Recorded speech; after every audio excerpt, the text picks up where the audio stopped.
Hello বন্ধুরা, আজকে 14ই জুলাই এবং দক্ষিণবঙ্গে দক্ষিণ পশ্চিম মৌসুমি বায়ু ক্রমশ সক্রিয় হওয়ার ফলে ঠিক আমার 13 তারিখের দিকে প্রচণ্ড ভারী বৃষ্টিপাত হয়েছে। দুপুরের পর থেকে কলকাতা, হাওড়া, হুগলি, 2 চব্বিশ পরগনা প্রচণ্ড ভারী বৃষ্টিপাত হচ্ছে এবং ভারী বৃষ্টিপাতে বেশ কিছু অঞ্চলে জলমগ্ন হয়েছে এবং কলকাতার রাস্তাঘাটে জলমগ্ন হচ্ছে। এছাড়াও আজকের ভোরবেলার দিকে 14 তারিখের ভোরবেলার দিকে প্রচণ্ড ভারী বৃষ্টিপাত হয়েছে। ক্রমশ বর্ষা সক্রিয় হচ্ছে এবং একটি ঘূর্ণাবর্ত রয়েছে ঠিক আমাদের উত্তর বঙ্গোপসাগরে, তারই ফলে প্রচণ্ড বৃষ্টিপাত ঘটাচ্ছে এবং আজকের দিনভর দফায় দফায় ভারী থেকে 2-1 পশলা অতি ভারী পর্যন্ত বৃষ্টিপাত হতে পারে দক্ষিণবঙ্গের বেশ কিছু অঞ্চলে। বিশেষ করে আগামী 24 ঘন্টার মধ্যে আমাদের দক্ষিণবঙ্গের 2 চব্বিশ পরগনা এছাড়াও 2 মেদিনীপুর এবং হাওড়ার দিকে ভারী বৃষ্টিপাত হতে পারে। কিছুক্ষণের মধ্যে অল্প সময়ের মধ্যে প্রচণ্ড ভারী প্রবল ভারী বৃষ্টিপাতের সম্ভাবনা রয়েছে। তার ফলে বেশ কিছু অঞ্চল জলমগ্ন হবে এবং উপকূলে বেশ কিছু অঞ্চলে বন্যা পর্যন্ত সৃষ্টি হওয়ার সম্ভাবনা রয়েছে। আমাদের আলিপুর আবহাওয়া দপ্তর থেকে জানাচ্ছে আমাদের উত্তরবঙ্গের 5 জেলায় বজ্রবিদ্যুৎ সহ ভারী বৃষ্টিপাত হতে পারে। বিশেষ করে দার্জিলিং, কালিম্পং, জলপাইগুড়ি, আলিপুরদুয়ার এবং কোচবিহারের বেশ কিছু অঞ্চলে। এছাড়াও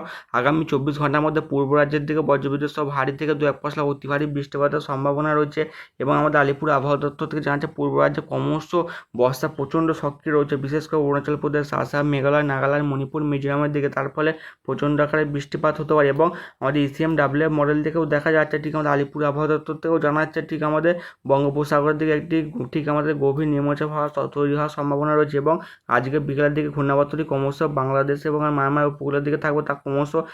থেকে থেকে পশ্চিম দিকে এগোতে শুরু করে দেবে এবং যত এগোবে এটি গভীর নিম্নচাপে পরিণত হতে পারে। ঠিক 15 তারিখের দিকে ঠিক আমাদের দক্ষিণবঙ্গ উপকূল বরাবর এবং বাংলাদেশ উপকূল বরাবর। তাই মৎস্যজীবীদের 15 তারিখ থেকে 17 তারিখ অবধি ঠিক আমাদের বাংলাদেশ এবং আমাদের দক্ষিণবঙ্গ এবং উড়িষ্যা উপকূল বরাবর সমুদ্রে যেতে নিষেধ করেছে। মানে প্রচণ্ড দমকা ঝোড়ো হাওয়া বইতে পারে বঙ্গোপসাগরে উত্তর ভাগের দিকে, তাই মৎস্যজীবীদের যেতে নিষেধ করেছে। এই নিম্নচাপটি ক্রমশ যত সময় গড়াবে তত শক্তি বৃদ্ধি করবে। এটি গভীর থেকে অতি গভীর নিম্নচাপে পরিণত হওয়ার সম্ভাবনা রয়েছে ঠিক 16 তারিখের দিকে এবং 16 তারিখ ভোরবেলার দিকে এটি ক্রমশ দক্ষিণ 24 পরগনা এদিকে বাংলাদেশের দক্ষিণ ভাগের ঠিক বর্ডার লাগোয়া জেলাগুলির মধ্যবর্তী অঞ্চলে প্রবেশ করবে ঠিক 16 তারিখের দিকে। তার ফলে প্রচণ্ড আকারে ভারী থেকে 2-1 পশলা অতি ভারী বৃষ্টিপাত ঘটাবে এবং 17 তারিখের দিকেও নিম্নচাপটি ক্রমশ আমাদের ঠিক মুর্শিদাবাদ এদিকে বীরভূমের মধ্যবর্তী অঞ্চলে প্রবেশ করবে, মানে একই জায়গায় অবস্থান করার সম্ভাবনা রয়েছে। তার ফলে শনিবারেও দফায় দফায় দিনভর ভারী থেকে 2-1 পশলা অতি ভারী বৃষ্টিপাত হবে এবং 18 তারিখের দিকে নিম্নচাপটি ক্রমশ পশ্চিম দিকে অগ্রসর হবে ঠিক আমাদের বিহার এবং ঝাড়খণ্ডের উপর দিয়ে এবং ঝাড়খণ্ডে প্রবল বৃষ্টির কারণে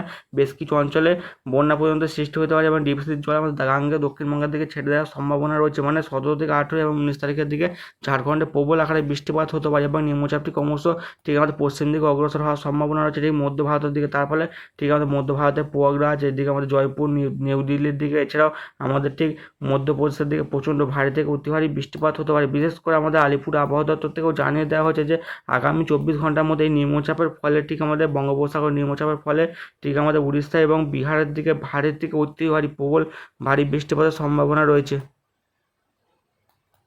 এবং আমাদের ECMWF মডেল দেখে দেখা যাচ্ছে আজকে বেলা 11টা থেকে 12টার মধ্যে ঠিক আমাদের দক্ষিণবঙ্গের উপকূলের দিকে দফায় দফায় তুমুল ভারী বৃষ্টিপাতের সম্ভাবনা রয়েছে। বিশেষ করে খড়গপুর, দীঘা, হলদিয়া, কলকাতায় 2 চব্বিশ পরগনা বেশ কিছু অঞ্চলে এবং ডায়মন্ড হারবার, ক্যানিং, বারুইপুর এদিকে আমাদের কাকদ্বীপ, সাগরদ্বীপের দিকে এবং কাঁথের দিকে প্রচণ্ড ভারী বৃষ্টিপাত হবে এবং তুমুল ভারী থেকে অতি ভারী বৃষ্টিপাত হতে পারে পাঁশকুড়া, দাসপুর, কোলাঘাট এবং বাগনানের বেশ কিছু অঞ্চলে। এছাড়া আমাদের হাওড়া, হুগলির দিকে প্রচণ্ড ভারী থেকে অতি ভারী বৃষ্টিপাত 2-1 পশলা হতে পারে এবং আগামী 4 থেকে 5 দিন ব্যাপক বৃষ্টিপাতের ফলে উপকূলে 3 থেকে 4 জেলা প্রায়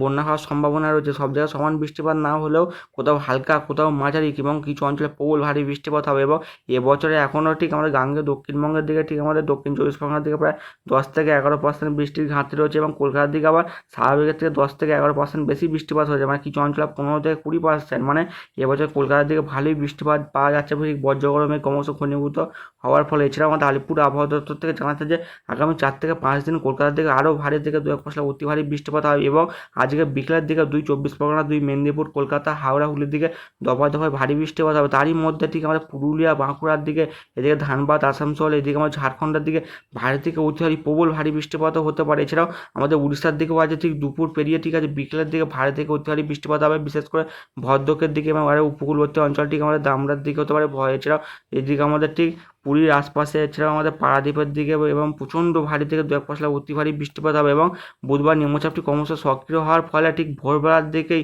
মানে 15 তারিখে ভোর থেকে শুরু হয়ে যাবে উড়িষ্যার দিকে তুমুল দুর্যোগ। মানে কিছু অঞ্চলে 40 থেকে 50 কিলোমিটার, কিছু অঞ্চলে 60 কিলোমিটার বেগে দমকা ঝোড়ার সঙ্গে ভারী থেকে অতি ভারী বৃষ্টিপাত হবে ঠিক আছে ভদ্রক, পারাদ্বীপ এবং আমাদের ঠিক মানে বালেশ্বরের দিকে, এছাড়াও আমাদের গাঙ্গে দক্ষিণবঙ্গের দিকেও দফায় দফায় বৃষ্টিপাত হবে এবং উপকূলের দিকে দমকা ছোড়া হতে পারে এবং সমুদ্রের নোনা জল ঠিক আমাদের উপকূল তীরবর্তী অঞ্চলগুলোর দিকে ঢুকে যাওয়ার সম্ভাবনা রয়েছে এবং নোনা জল যদি ঢুকে যায় চাষবাসে ক্ষয়ক্ষতি হতে পারে এবং ঠিক কালকের ঠিক বুধবার দুপুর 2টা থেকে 3টের মধ্যে দক্ষিণবঙ্গের দিকে তুমুল ভারী থেকে 2-1 পশলা অতি ভারী বৃষ্টিপাত হবে হলদিয়া এদিকে কলকাতার বেশ কিছু অঞ্চল এবং ক্যানিংয়ের দিকে খড়গপুর বেলদা মানে বাঁকুড়া পুরুলিয়া মেদিনীপুরের দিকে দফায় দফায় ভারী বৃষ্টিপাত হবে এবং ঝাড়খণ্ড বিহারের দিকে ভারী থেকে অতি ভারী মানে প্রবল আকারে বৃষ্টিপাত হতে পারে এবং পূর্ব রাজ্যে ঠিক আসাম মেঘালয় নাগাল্যান্ড মণিপুর মিজোরামের দিকে ভারী থেকে অতি ভারী বৃষ্টিপাত হবে এবং বাংলাদেশের ঠিক উপকূলের দিকে বরগুনা চট্টগ্রাম ঢাকার দিকে ভারী থেকে অতি ভারী বৃষ্টিপাত হবে সাতক্ষীরা যশোর মানে নিম্নচাপটি যত আমাদের গাঙ্গে দক্ষিণবঙ্গে এবং আমাদের ঠিক বাংলাদেশের দক্ষিণ ভাগের দিকে যত এগোবে তত বৃষ্টি পরিমাণ বাড়তে শুরু করে দেবে বিশেষ করে ঠিক আমাদের বুধবার রাত 9টার দিকে ভারী থেকে অতি ভারী বৃষ্টিপাত হবে মেদিনীপুরের ঠিক উপকূলের দিকে বিশেষ করে কাঁথি দীঘা সাগরদ্বীপ কাকদ্বীপ হলদিয়া মানে দক্ষিণ 24 পরগনার দিকেও প্রচণ্ড আকারে বৃষ্টিপাত হবে এবং উড়িষ্যার উপকূলের দিকেও ভারী থেকে 2-1 পশলা অতি ভারী বৃষ্টিপাত হবে এবং নিম্নচাপটি যখন উপকূলের দিকে প্রবেশ করবে ঠিক 16 তারিখে দুপুর 1টার দিকে ঠিক আমাদের বাংলাদেশে বর্ডার লাগোয়া এবং আমাদের ঠিক গাঙ্গে দক্ষিণবঙ্গে বর্ডার লাগোয়া জেলাগুলো ঠিক আছে উত্তর 24 পরগনা দক্ষিণ 24 পরগনা এদিকে বরগুনা সাতক্ষীরার দিকে এছাড়াও আমার যশোরের দিকে এবং আমাদের কালীগঞ্জের দিকে মংলার দিকে মাদারীপুরের দিকে মানে প্রবল ভারী বৃষ্টিপাত হবে বাংলাদেশের দিকে এবং দক্ষিণবঙ্গের দিকে হাওড়া হুগলি কলকাতার দিকে ভারী থেকে অতি ভারী বৃষ্টিপাত হবে এছাড়া ভাটপাড়া কলকাতা চন্দ্রকোনা তমলুকের দিকে মানে তুমুল দুর্যোগের মুখে পড়ার সম্ভাবনা রয়েছে ঠিক 15 তারিখ থেকে 17 তারিখের দিকে এবং দিনভর প্রচণ্ড আকারে বৃষ্টিপাত হবে 16 তারিখ এবং 17 তারিখের দিকে এবং প্রচণ্ড ভারী বৃষ্টির কারণে বেশ কিছু অঞ্চলে জলমগ্ন এবং বন্যা পর্যন্ত সৃষ্টি হবে এবং 17 তারিখের দিকে মানে প্রচণ্ড মানে 17 তারিখের দিকে প্রবল ভারী বৃষ্টিপাতের সম্ভাবনা রয়েছে সব থেকে বৃষ্টির পরিমাণ বেশি থাকবে 16 এবং 17 তারিখের দিকে এবং 18 তারিখ থেকে বৃষ্টির পরিমাণ কিছুটা হলেও কমবে তবে উপকূলের দিকে বজ্রগরম মেঘ ক্রমশ ঘনীভূত হয়ে 18 তারিখের দিকে দফায় দফায় ভারী থেকে অতি ভারী বৃষ্টিপাতের সম্ভাবনা রয়েছে এবং 19 তারিখ থেকে বৃষ্টির পরিমাণ অনেকটাই কমে যাবে তবে উপকূলের দিকে আগামী 1 সপ্তাহ ধরে প্রচণ্ড আকারে বৃষ্টিপাত চলবে। উপগ্রহ চিত্র দেখে দেখা যাচ্ছে যে আমাদের গাঙ্গে দক্ষিণবঙ্গের উপর আংশিক মেঘলা আকাশ এবং মেঘ ক্রমশ ঘনীভূত হচ্ছে এবং কিছু অঞ্চলে দফায় দফায় বৃষ্টিপাত শুরু হয়েছে ভোর থেকে এবং আগামী 4 থেকে 5 ঘন্টার মধ্যে আমাদের কলকাতা হাওড়া হুগলি 24 পরগনা মেদিনীপুর পুরুলিয়া বাঁকুড়ার দিকে ঝেঁপে ভারী বৃষ্টিপাতের সম্ভাবনা রয়েছে এবং আগামী 1 সপ্তাহ ধরে প্রচণ্ড আকারে বৃষ্টিপাত চলতে পারে এর ফলে আমাদের গাঙ্গে দক্ষিণবঙ্গে যে বৃষ্টির ঘাটতি চলছে বৃষ্টির ঘাটতি পূরণ করে বেশি হওয়ার সম্ভাবনা রয়েছে এবং সব জায়গায় সমান বৃষ্টিপাত নাও হতে পারে কিছু অঞ্চলে খুব হালকা এবং কিছু অঞ্চলে প্রায় 200 মিলিমিটারেরও অধিক বৃষ্টিপাতের সম্ভাবনা রয়েছে মানে বর্ষা যখনই সক্রিয় হবে তখনই প্রবল আকারে বৃষ্টিপাত শুরু হয়ে যাবে।